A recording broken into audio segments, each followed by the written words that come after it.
Hello D students, आपका स्वागत है मेरे चैनल पे। आज आप करने वाले हो वर्कशीट नंबर करेंगे हम 30। सप्ताह 30 है, आपकी क्लास 4th है और पार्ट नंबर करेंगे 27। ठीक है, तो यहाँ पे अपना नाम, यहाँ पे अपने कक्षा अध्यापक का नाम लिखना है। विषय है पर्यावरण अध्ययन और इधर पे आपको लिखना है डेट। यहाँ पे आपको आज का तारीख लिखना है। आज है 3 मार्च 2021। ठीक है, ये 3 मार्च 2021 है। ओके डियर स्टूडेंट, उत्तरी दिल्ली नगर निगम की तरफ से दी जाने वाली सप्ताह नंबर 30 कक्षा 4 का आज हम कार्यपत्रक को सॉल्व करेंगे। चलिए शुरू करते हैं आज का कार्यपत्रक को। अध्यापक के लिए नोट: विद्यार्थियों को वीडियो ध्यान से देखने और प्रश्नों के उत्तर देने के लिए प्रोत्साहित करें। ठीक है, विद्यार्थी के लिए विद्यार्थी स्वेच्छा और अपने उत्तर कॉपी में लिखकर या मौखिक संदेश द्वारा भेजने का स्वतंत्र करें। मतलब कि अगर आप इसको देखिए, यहाँ पे आपको 2 ऑप्शन दिए जाएंगे। ठीक है, आप तो एक कॉपी में इसका आंसर दे दीजिए या फिर आप बोलकर अपने ग्रुप में भेजिए या अपने कक्षा अध्यापक के पास भेजिए। ठीक है, यहाँ पे आपको 2 ऑप्शन दिए जाएंगे। चलिए अब आगे देखते हैं, क्वेश्चन आंसर पर ध्यान देते हैं आज का वर्कशीट का।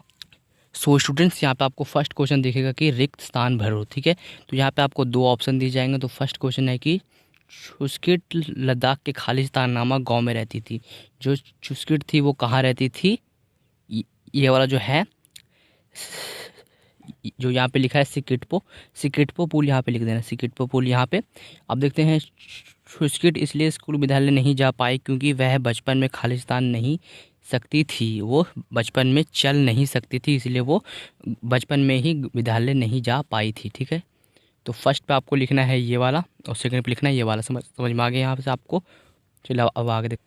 सो स्टूडेंट्स, अगर मेरे चैनल पे पहली बार आए हो तो चैनल को सब्सक्राइब कर दो और वीडियो को प्लीज़ एंड तक देखना, पूरा देखना, तभी आपको प्लस यानी कि आपके दिमाग में अट जाएगा ये वाला पार्ट नंबर 27 है।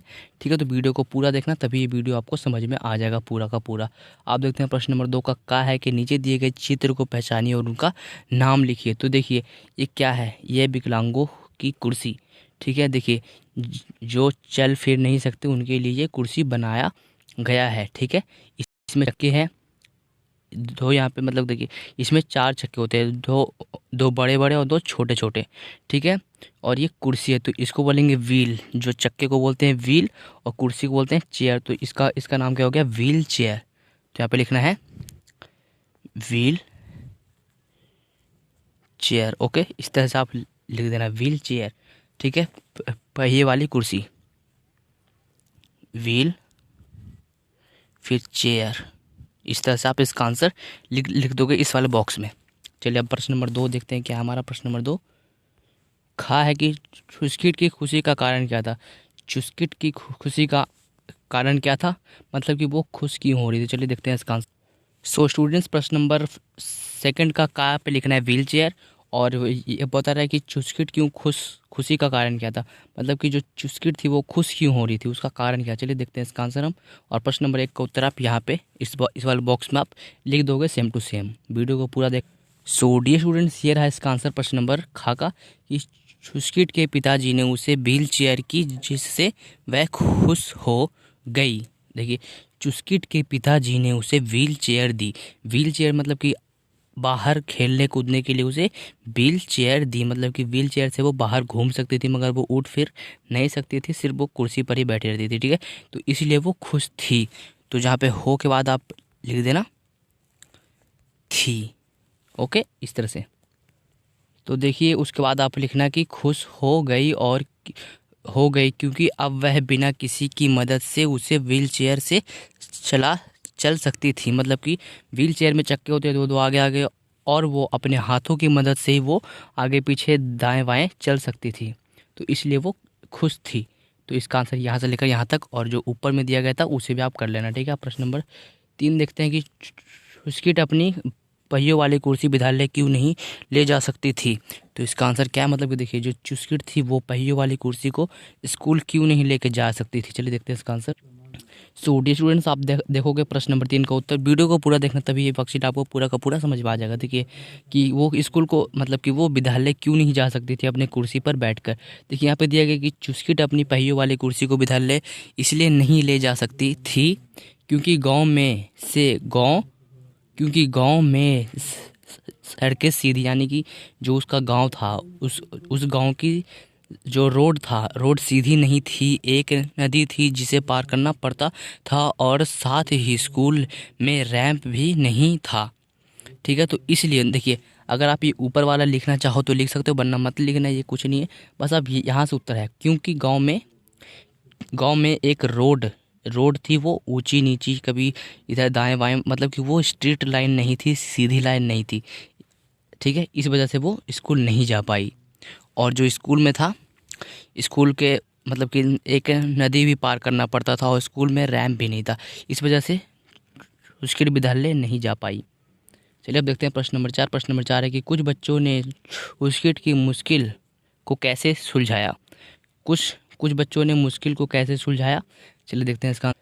सो डियर स्टूडेंट्स, आप इसका आंसर ये लिखोगे कि कुछ बच्चों ने छुसकिट की मुश्किल को इस तरह से सुलझाया, उन्होंने सड़क को समतल किया, समतल यानी कि एकदम बराबर किया, स्ट्रेट किया, ठीक है, पर किया, नदी पर एक छोटा लकड़ी का पुल बनाया।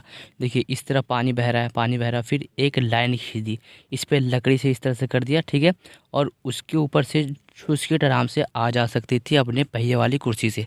पुल बनाया और स्कूल में एक रैंप का निर्माण किया, और एक रैंप मतलब कि जो ऊपर का होता है ना, इस तरह का रैंप एक बनाया, और उस पे से वो स्कूल के क्लास में आराम से आ सकती थी। ओके स्टूडेंट्स, यहाँ तक आपको समझ में आ गया, ये हो जाएगा प्रश्न नंबर 4 का उत्तर, यहाँ तक किया। ये वाला हो जाएगा हमारा प्रश्न नंबर 4 का उत्तर। अब देखते हैं प्रश्न नंबर 5 है कि विद्यालय में इस तरह की संरचना क्यों नहीं बनाई जाती है। इस तरह की संरचना क्यों नहीं बनाई जा सकती। देखिए एक इधर से, मतलब एक इधर से ऊपर है, ठीक है, इस तरह का संरचना क्यों नहीं बनाते हैं। चलिए देखते हैं इसका आंसर क्यों नहीं बना। तो प्रश्न नंबर 5 का उत्तर ये लिखोगे कि विद्यालय में इस तरह की संरचना इसलिए बनाई जाती है ताकि जो भी बच्चे पहिए वाली कुर्सी का उपयोग करते हैं उन्हें आने जाने में आसानी हो। ठीक है, इसलिए बनाई जाती है इस तरह का एक रोड, मतलब कि एक एक मतलब कि उन्हीं लोगों के लिए ये उपयोग किया जाता है। चलो देखते हैं प्रश्न नंबर 6। क्या आपने विद्यालय में कोई भी दिव्यांग बच्चा देखा है? अगर आपको मौका मिले तो आप उसकी मदद कैसे करोगे? अगर पहले आपको ढूंढना है कि आपके विद्यालय में कोई विकलांग यानी कि दिव्यांग जो कि चल फिर नहीं सकता, उस बच्चे को आपने देखा है? अगर देखा है तो हाँ लिखिए, और उसकी आप अगर आपको मौका मिले उसे मदद करने का, हेल्प करने का, तो कैसे करेंगे? ठीक है, चलिए देखते हैं इसकी। तो डियर स्टूडेंट्स, अगर मुझे मिलता मौका तो हाँ, मेरे विद्यालय में एक दिव्यांग बच्चा पढ़ता है। अगर मुझे मौका मिले तो मैं उसकी मदद कार्य लिखने में, खाना खाने में और आदि उसकी मदद करूँगा। मतलब कि उसकी जो भी लिखना होता है, होमवर्क, उसको करने में मदद करूँगा, और उसको खाना खिलाने में मदद करूँगा। ठीक है, यही आपको लिख लेना है। ठीक है, यहाँ से लेकर यहाँ तक यही हो जाएगा हमारा प्रश्न नंबर 6 का आंसर कंप्लीट। अगर मेरे चैनल पर पहली बार, चैनल को सब्सक्राइब कर देना प्लीज़, और वीडियो को लाइक कर देना। सो स्टूडेंट्स, अब देखते हैं नेक्स्ट पेज। तो नेक्स्ट पेज पर आपको कुछ इस प्रकार का दिखेगा कि जीवन कौशल सप्ताह 30 आपदाओं के प्रति सजगता। देखिए किसी भी आपदा से के समय हमारी प्रतिक्रिया खुद को बचाने और आगे की स्थिति को रोकने के लिए बहुत महत्वपूर्ण है। हमारी तैयारी सुरक्षा के लिए आपदाओं को रोकने और आपदा के कारण हुई लोगों की क्षति को पूरा करने के लिए होनी चाहिए। है जीवन को सुरक्षित बनाने के लिए मदद करता है। देखिए अगर आपको कहीं पे कोई भी आपदा आ गई है, ठीक है, तो उसके लिए आप बिल्कुल तैयार रहें। ठीक है, और बचेंगे कैसे उसके बारे में भी आपको जानकारी होनी चाहिए। ठीक है, तो आज हम उसी के बारे में जानेंगे। तो देखिए कि यहाँ पे शिक्षकों के लिए कि बच्चों को अवधारणा से अवगत कराएं। वीडियो कहानियाँ, चित्रों, चर्चाओं और कविताओं आदि के माध्यम से आपदाओं के प्रति सजग बनाएं। देखिए हमें एक भूकंप, मतलब अगर आपके आसपास कहीं भूकंप आए तो आपको क्या करना है, चलिए देखते हैं इसका आंसर। पहले क्वेश्चन पढ़ लेते हैं। यदि भूकंप आता है तो आप क्या करेंगे? ठीक है, तो आप क्या करेंगे। और प्रश्न नंबर 2 है कि यदि आपके आसपास आग लग जाए तो आप क्या करना चाहिए? आप अपने माता पिता के साथ चर्चा कीजिए। ठीक है, तो देखते हैं प्रश्न नंबर 1। सो स्टूडेंट्स, ये आप करोगे प्रश्न नंबर 1 पर। अगर भूकंप आने यदि आप अपने घर में हैं तो फर्श पर बैठ जाएं और घर में किसी मजबूत टेबल या फर्नीचर के नीचे बैठकर हाथ से सिर और चेहरे को ढक ले। ठीक है, पहले तो आपको करना है, अगर भूकंप आए तो हमें फर्श पर बैठ जाना है। अगर आपके घर में मजबूत टेबल या फर्नीचर या कुछ भी है, ठीक है, बेड होगा, तो उसके नीचे चले जाएं और अपने सर और चेहरे को ढके अपने हाथों से। ठीक है, अब थर्ड है कि भूकंप के झटके आने पर घर के अंदर ही रहें और झटके रुकने के ही घर बाद ही बाहर निकले। ठीक है, ये आप लिखोगे पूरा। सो स्टूडेंट्स, अब देखो प्रश्न नंबर 2 आपको खुद ही करना है। ठीक है, प्रश्न नंबर 2 खुद ही करना है। अगर आग लग जाए तो क्या करना है। ठीक है, ये आपको खुद ही करना है। अपने माता पिता से चर्चा कीजिए कि अगर आपके आसपास कहीं आग लग जाए तो आपको क्या करना है। पहला तो हमें पानी से उस आग को बुझाना है। ठीक है, या फिर आप फायर वालों को बुला सकते हो। ठीक है, ये अपने माता पिता से बात करके आपको लिखना है। ठीक है, तो प्लीज़ मेरे चैनल को सब्सक्राइब कीजिए। जो लाल अक्षरों में नीचे दिया गया है, अक्षरों में लिखा होगा सब्सक्राइब, उस पर आपको सिर्फ टिप देना है। ठीक है, वो खुद ब खुद सब्सक्राइब हो जाएगा और बगल में 3 आएंगे, मतलब कि एक घंटी का आइकन आएगा, उस पर ऑल पर क्लिक कर देना। ठीक है, ऑल।